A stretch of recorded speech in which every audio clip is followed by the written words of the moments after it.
¿Qué tal? Buenas noches, don José Antonio Rosas, director general de la Academia Internacional de Líderes Católicos. ¿Cómo estás? Muy bien, buenas noches, Ricardo. Gracias por la invitación. Carlos, sí. ¿Cómo está? ¿Bien? Muy bien, muchas Don Francisco gracias. Chaguán, senador de la República de Chile, ¿cómo anda? No se puede estar mejor, Carlos. Llegué hace muy poquito, a las 5 de la tarde, y ya comí unas chipas a guazú, así que estamos entrando en cultura en training. guaraní. Sí. ¿Y qué le pareció? Es la única, Increíble. Es una de las pocas sopas sólidas del mundo. Sí. Increíble, me encanta. ¿Le encantó? Sí, me encantó. Bueno, eso que no probó todavía el pastel mandío, tiene que probar también el pastel. Espero hacerlo mañana. Bueno, está bien, ya está registrado. Bueno, ¿qué es la Academia de Líderes Católicos? La Academia de Líderes Católicos es un centro internacional de formación en doctrina social de la Iglesia, que estamos presentes en 14 países, en 40 diócesis, y a lo que nos estamos dedicando es a formar a la nueva generación de líderes que sean capaces de transformar la realidad política, social y económica del continente. Una academia del Papa Francisco, respaldada e impulsada por él, que nace en Santiago de Chile en el año 2006, ya tenemos casi 20 años de existencia y que estamos muy contentos porque el día de mañana llega aquí al Paraguay. Ahora, teniendo en cuenta cómo es la política en el mundo, no hablo solamente de la región para no discriminar, ¿verdad? ¿Es posible llevar adelante la doctrina católica y ser político al mismo tiempo, teniendo en cuenta cómo se concibe la política? Absolutamente. ¿Se puede? Absolutamente, y ese es el llamado que tenemos los católicos. Los católicos estamos llamados a ser sal y luz del mundo, estamos llamados a desplegarnos, a ser coherentes, y por supuesto que estamos en una sociedad bien compleja, porque estamos en medio de la polarización, del populismo, sí, de la posverdad, y cómo somos capaces de que los católicos puedan trabajar para generar más y mejor democracia. Pero hay dos preguntas que hay que escuchar siempre, Carlos, para saber si es posible. Primero, saber qué tanto amas. Y la segunda, qué tan humilde eres. O sea, qué tanto amas en términos de amar al prójimo y ser capaz de construir un proyecto de una mirada colectiva. Y la segunda, qué tan humilde eres para escuchar la opinión de otros y poder construir también ese proyecto colectivo.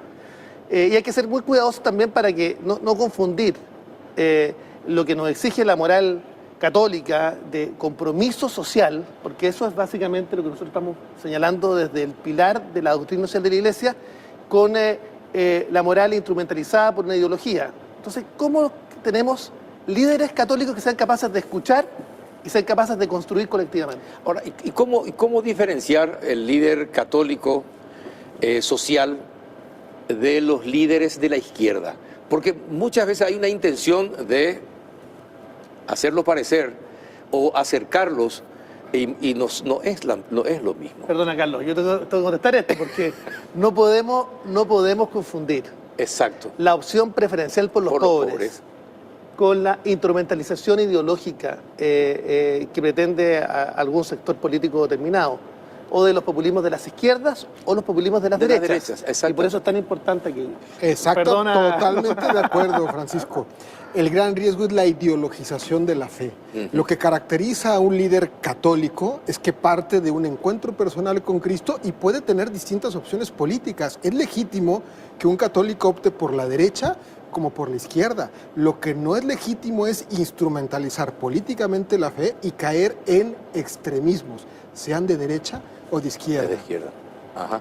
¿Y cómo cómo se le forma a un político para no instrumentar a la Iglesia Católica y ideologizar todo lo que es la opción preferencial por los pobres, ya sea de derecha o de izquierda? Mira, la propuesta que traemos aquí al Paraguay, que nos da mucho gusto, es porque traemos un respaldo muy fuerte. Hemos logrado congregar a varios de los máximos referentes de liderazgo político y social en el continente. ¿Quiénes hacen clases en nuestra academia? El expresidente de Costa Rica, Miguel Ángel Rodríguez, exsecretario general de la OEA, Rocco Buttiglione, exministro de Estado de Italia, la presidenta de todos los religiosos en América Latina, Enrique Iglesias, expresidente del Banco Interamericano de Desarrollo, Francisco Chaguán, que es el parlamentario ejemplar en Chile, es el que ha presentado mayor cantidad de iniciativas de ley en los últimos años. Y al interior de nuestra academia tenemos expositores de distintas sensibilidades, de derecha, de izquierda y de centro. ¿Cómo formamos? Concursos, seminarios, talleres, dando no solamente contenidos de formación doctrinal, sino tenemos talleres de coaching, fundraising, inteligencia emocional, trabajo en equipo y además aprendiendo que hoy día no estamos aislados. Los jóvenes paraguayos van a poder interactuar con jóvenes chilenos, costarricenses, mexicanos, españoles, que estamos trabajando en la misma sintonía de formación. Eso es vital, ¿eh? No, me encanta, cuando escucho esto me encanta porque nosotros tenemos una realidad. Tal vez esta legislatura que tiene actualmente Paraguay sea una de las peores desde 1989 a esta parte. Pero se explica también por la situación socioeconómica paraguaya, ¿verdad? Los últimos datos del SNEPE o de PISA nos demuestran que tenemos una gran carencia en educación.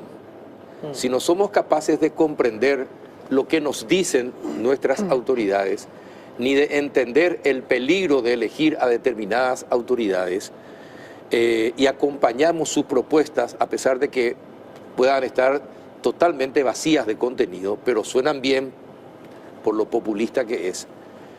Si tenemos un pueblo con más de 60% de analfabetos funcionales, que pueden sumar y restar y leer un texto, pero no comprenderlo, entonces es muy difícil en una situación. Es decir, me contaban la bibliografía del senador Chaguán.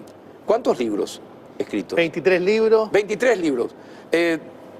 Consulte cuántos libros escribió un legislador paraguayo, por ejemplo. Pero con mucha humildad, sí.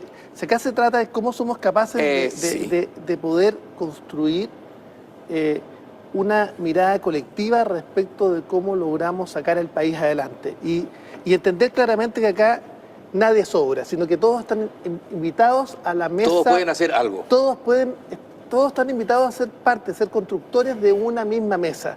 Que involucra un proyecto colectivo de nación. Y ese yo diría que es el tema más complejo de la política, porque, a ver, la política tiende a mirarse el ombligo y no a levantar el mentón y mirar en los próximos 30 años del país.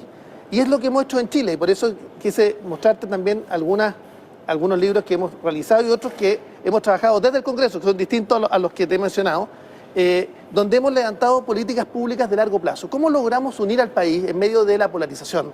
Que rinde políticamente en términos de el día a día de la campaña electoral, teniendo en cuenta de que si somos capaces de ponernos de acuerdo respecto a la construcción de un futuro, y ese futuro será mejor o peor, dependiendo cómo seamos capaces de ser responsables respecto de ese futuro y respecto a aquellos paraguayos que dependen de esas decisiones, vamos a construir un mejor país. Entonces, ¿qué hicimos en Chile? En Chile creamos la Comisión de Desafíos del Futuro, que logra finalmente construir respuestas locales, vale decir, a los desafíos globales, respuestas locales, y donde estamos todos los representantes de los partidos políticos trabajando en un proyecto colectivo de nación que devuelva las confianzas, porque lo que está debilitado, Carlos, es la confianza interpersonal y la confianza institucional. En las instituciones, sí. Eso es lo clave. Entonces, ¿cómo somos capaces de recuperar esa confianza?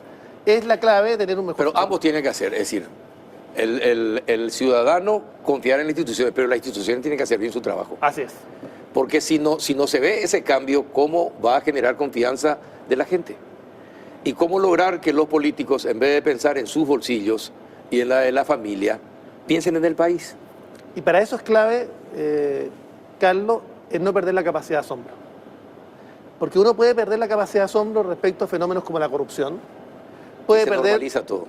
Cuando tú normalizas, sí, estamos en un problema grave, y en un pozo que no tiene salida. O cuando normalizas, por ejemplo, que las élites finalmente terminan siendo las que tengan acceso a una educación de calidad, a una salud oportuna, versus aquellas grandes sectores de la población postergados permanentemente. Y ahí está la responsabilidad de la política, y ahí está la responsabilidad de la doctrina social de la Iglesia, y ahí está la responsabilidad, yo quiero señalar lo siguiente, la responsabilidad de líderes, como Alberto Martínez Flores, nuestro cardenal, que además se ha caracterizado por ser un hombre con vocación misionera, con vocación de construcción de mejores estadios de esta sociedad, y por eso es tan importante señalar que esta academia responde justamente al llamado del cardenal y responde también al llamado del Papa.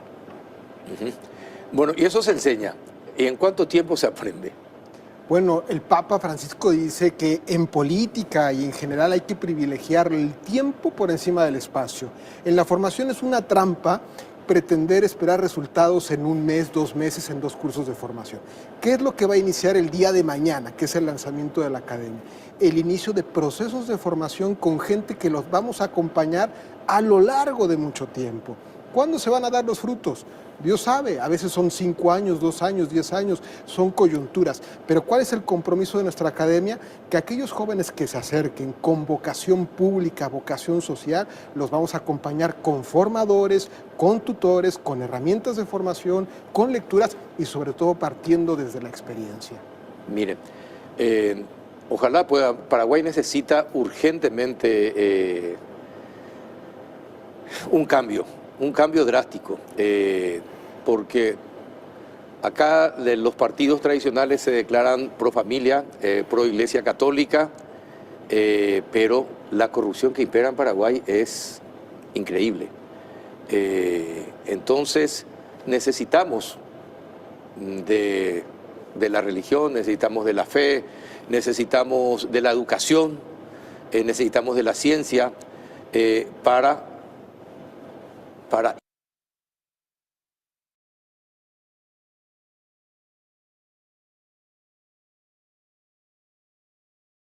Con la fe no basta. No basta.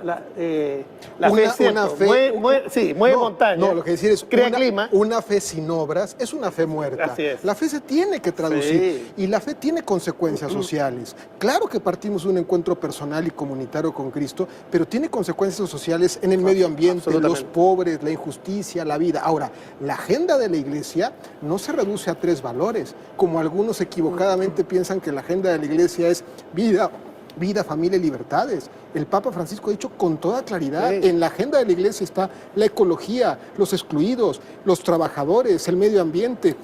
En ese código es donde estamos formando en la academia. Y lo otro, en el momento en que vivimos de una gran polarización, que es un signo de la política hoy día, la Iglesia y esta academia está apostando no por formar cruzados de guerras culturales, lo que estamos formando son constructores de puentes. Lo que hoy necesita la sociedad es políticos que sean signos de diálogo. No tenemos que estar buscando y descubriendo enemigos a quienes combatir. Los enemigos son la pobreza, el egoísmo.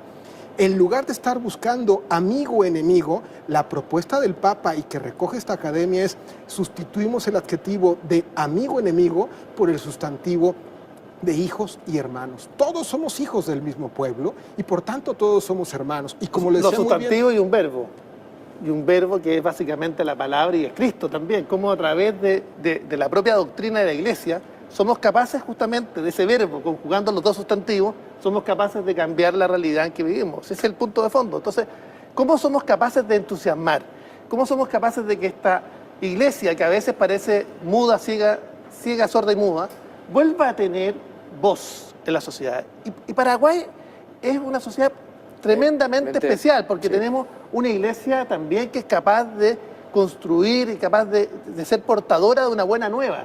Y en ese contexto, la designación del 27 de agosto del año 2022 fue una buena nueva para Paraguay, porque tenemos un cardenal que hace estos mandamientos de todo cristiano, de todo hombre de fe, lo hace carne en un hombre que está trabajando para mejorar las condiciones del pueblo de Paraguay. Bueno, mañana se inicia Mañana los esperamos a las 6 de la tarde en el seminario de Asunción. Sí. Es el lanzamiento, la presentación con Francisco Chaguán y con todo el cuerpo académico, respaldados y acompañados por el cardenal, don Adalberto, y el primer curso inicia el último sábado de junio. Yo quiero aprovechar esta señal y esta pantalla para convocar e invitar a jóvenes líderes ¿Y dónde del uno se Paraguay. inscribe para participar? En la página web. www.liderescatólicos.net/Paraguay. Ojo, no es requisito ser católico o católico practicante. Estamos buscando jóvenes que estén dispuestos a transformar este país y que estén dispuestos a formarse descubriendo una vocación. El camino que ofrece la Iglesia y el camino que propone el Papa es desde el amor por la patria y el servicio, siendo signos de diálogo y de unidad. Esa es la convocatoria a la que les queremos invitar. ¿Y en Chile cómo es la situación? Bueno, en Chile no es muy distinto. Nosotros teníamos un país muy consolidado, un país que era ejemplo para América Latina, y efectivamente el deterioro fundamentalmente de la desconfianza interpersonal, que llegó a índices complejos. Solo el 12,6% de los chilenos confiaban en su vecino antes de la crisis del 2019. Teníamos una desconfianza institucional debido fundamentalmente por la pérdida de credibilidad justamente en aquella. Pero además yo diría que una sensación de abuso con desprotección que existía en la sociedad chilena. Básicamente cuando se alcanzan determinados estadios de desarrollo, efectivamente las expectativas, las aspiraciones comienzan a cambiar. Entonces, sí. Y ahí se requiere efectivamente un Estado que tenga capacidad de adaptarse y capacidad de incorporar a todo y cada uno de sus hijos. Pero además, yo diría, no solamente la desconfianza interpersonal, institucional, no solamente la sensación con abuso, con desprotección, sino que también el debilitamiento de la democracia, que sin lugar a dudas ha sido una constante en toda América Latina, la validación de la violencia como método de acción política. Por supuesto que son elementos que en definitiva van deteriorando las bases de la institucionalidad y el diálogo, y van priorizando de alguna manera el surgimiento o van generándose esos liderazgos populistas que en definitiva lo que terminan haciendo es debilitando aún más la institucionalidad democrática de los países. Entonces yo diría que hoy día lo que se requiere más que nunca es volver al diálogo. El diálogo fue lo que nos permitió retornar la senda del sistema democrático, construir en los primeros 30 años de gobiernos democráticos un país que redujera sustantivamente los niveles de pobreza, un país que aumentó de manera sistemática y exponencial las matrículas estudiantiles, universitarias, fue un país que amplió las coberturas de salud, que ha ido consolidando sistemas previsionales. Sí. Y por eso tenemos que lograr que este proceso reflexivo, que debe tener toda América Latina, mira, si han sido 10 años perdidos para América Latina, en productividad, en capacidades, y tenemos sueños. Y yo quiero decirte cómo vemos nosotros los sueños de Paraguay, por lo menos lo vemos desde Chile. A mí me ha tocado trabajar en la posibilidad de generar el corredor bioceánico y cómo un país mediterráneo se transforma en un país con vocación bioceánica. Cómo somos capaces de generar un hub logístico en Paraguay para generar, con todas las oportunidades, pero también con todos los riesgos. Los riesgos, sí. Las posibilidades sin precedentes para los habitantes de este vecino país al que admiramos, por la templanza de su gente, por la resiliencia de su gente. Recordar también que ha sido no cualquier país, un país que sufrió las guerras sangrientas, ¿no? Estamos hablando de... Pero un país que ha logrado pararse y salir adelante, un país que ha logrado incorporar la cultura de los pueblos originarios y Senador, tiene una mirada de futuro. ¿Por qué creen que es más admirado en nuestros países el vivo que el ético y el que tiene moral? Compleja pregunta, porque yo diría que los signos de los tiempos llaman justamente a ser capaces de ser mucho más reflexivos, de valorar aquello que finalmente no es expuesto.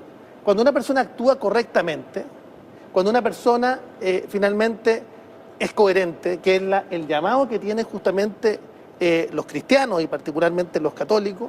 Yo diría que esa debería ser la regla general, pero lamentablemente eso está fuera de la observación humana.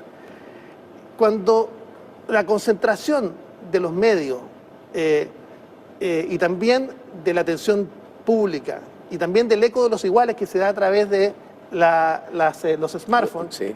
finalmente terminan priorizando esa visión respecto de lo negativo, de lo que genera un deterioro de las condiciones de vida. Y esto tiene una respuesta, yo diría, ancestral. Tú concentras la opinión y la atención en aquello que es la lucha de sobrevivencia, básicamente, lo que nosotros llamamos el cerebro reptiliano. Ahí tú captas la atención. Es por eso que los noticieros, lamentablemente, titulan Sí. con... Mucho rojo. Mucho rojo. Mucho rojo, mucha sangre. Yo te diría, ¿cuántas veces se ha intentado hacer la buena noticia del día en los medios de comunicación? O destacar la buena acción. Poco, porque Pocas no veces. genera rating. Exacto. Entonces acá es cómo somos capaces no desde genera minuto a minuto, como dicen. el rating. En cambio Sí. acá nosotros tenemos la capacidad, a través de la Academia de Líderes Católicos, que yo quiero felicitar a José Antonio, que la comenzó a liderar en el 2006, nosotros nos incorporamos inmediatamente, permite justamente, fuera de los flashes, fuera de las luces de los canales de televisión, salvo acá, muy pocas veces tenemos la oportunidad justamente de poder difundir esta acción, que es una acción de iglesia. Permite justamente trabajar en la formación de capital humano, de capital social y de personas que logren concentrar la atención en la dignidad no solamente individual, sino colectiva de la sociedad. O sea, José Antonio... Sí, el Papa Francisco, complementando lo que tú dices, habla de una crisis educativa. De hecho, le llama una catástrofe educativa. Y parte de la catástrofe educativa son los valores y principios que hay en la cultura en la que imperamos. En México, que es donde yo vivo, hoy muchos jóvenes aspiran a ser sicarios.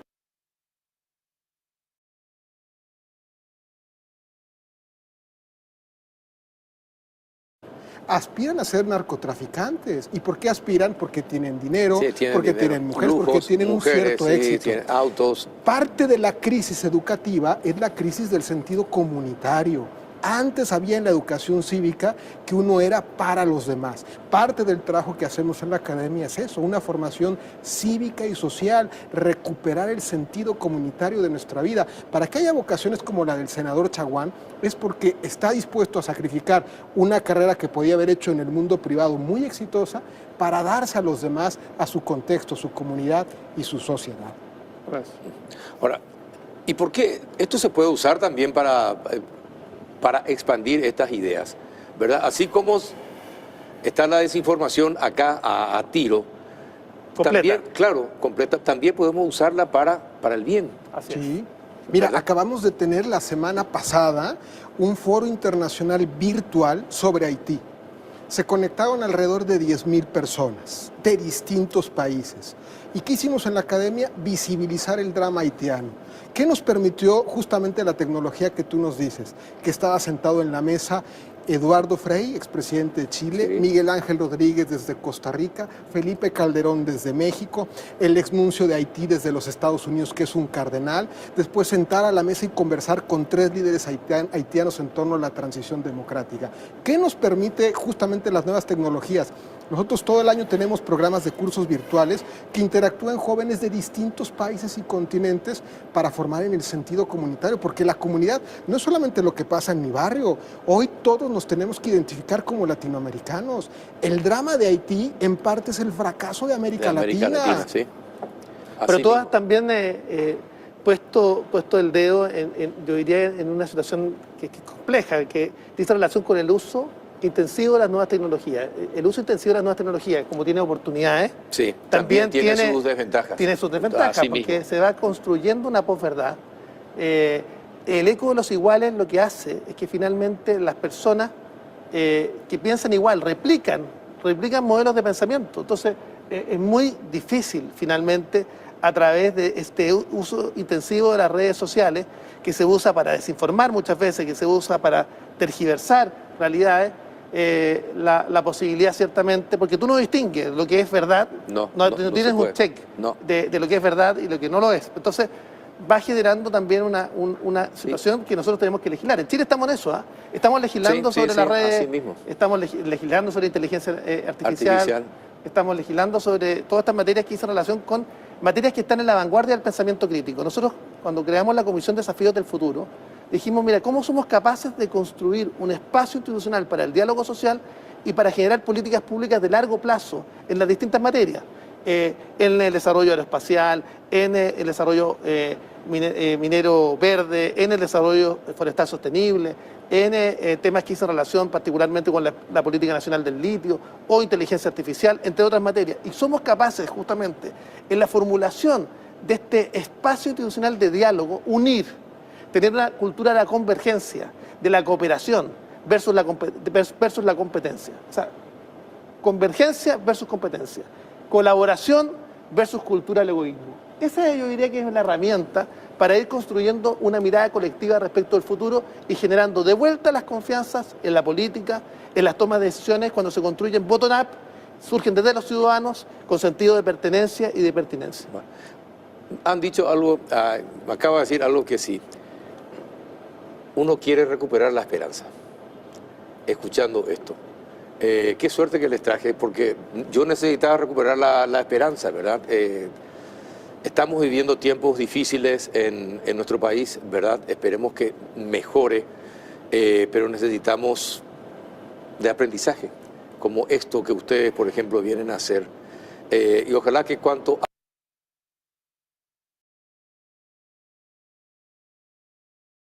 pensar en el prójimo más que en uno mismo, porque el bien del otro también es bien propio, puede hacer que este país empiece a transitar otros caminos.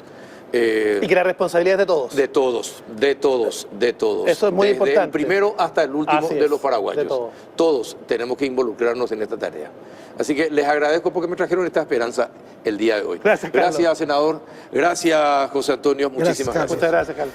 A la vuelta de la pausa vamos a hablar de uno de los temas fundamentales acá en el país y cómo los teléfonos celulares y la posverdad hace que la gente no se quiera vacunar, con todo el peligro que eso entraña para la salud. A la vuelta de la pausa.